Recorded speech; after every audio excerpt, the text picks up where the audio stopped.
नमस्कार, मी भाग्यश्री तुमचं मायबोल चॅनल खूप खूप स्वागत. श्री गजानन जय गजानन. चला तर हे आहे नागपंचमीचा सण.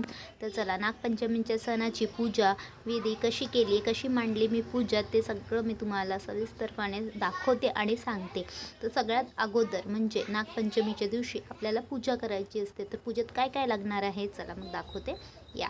तर हे आहे कढईचा प्रसाद. सकाळची पूजा आहे, सकाळी पूजा करावं लागते. अगोदर कढईचा प्रसाद, पूजा मांडणे, नारळ, खायचा विडा, एक सुपारी, रुपया, खायचे पानं, त्यानंतर आपल्याला दूध ठेवायचं असते. तर ते प्रसाद म्हणून दूध आणि एका वाटीत ठेवलेलं आहे लाया आणि फुटाणे. त्यानंतर तिथे माझ्याकडे तांब्याचा एक नाग आहे, तर त्या नागाची पूजा करून मी तिथे मांडणी केली आहे. आणि मग तुम्हाला मागे दिसत असेल पोस्टर, तर ते आहे एक छोटा कागद आहे, तो नागपंचमीचं कुठंही पूजा भांडारमध्ये तुम्हाला तो कागद मिळून जाईल. तर सहज तुम्ही तो कागद आणून पूजा छानपैकी तुम्ही करू शकतात. कारण की आता भिंतीवर सहजासहज आपण नागं काढणं म्हणजे ते तसं काढणं आणि मग मिठवणं ते सहजासहज आजकालच्या भिंतीवर जमत नाही. तर तुम्ही असं एक कागद आणून आणि एखाद्या खरड्यावर चिपकून छान ते तुम्ही भिंतीच्या सहाऱ्याने त्याला उभं करून ठेवू शकता. मग फुलं, बेलं आणि हे कापसाचं बनवलेलं आहे एक. तर आपल्याला असं बनवायचं आहे कापसाचं आणि ते तिथे पूजेत आपल्याला वापरायचं आहे.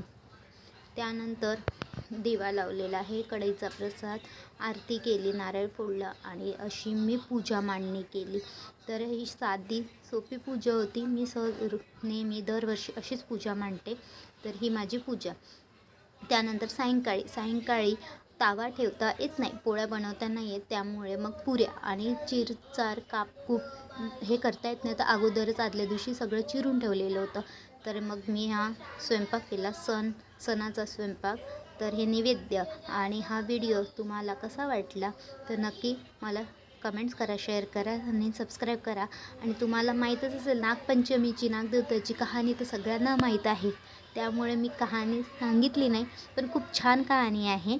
चला मग पुन्हा भेटू नवीन व्हिडिओमध्ये. बाय.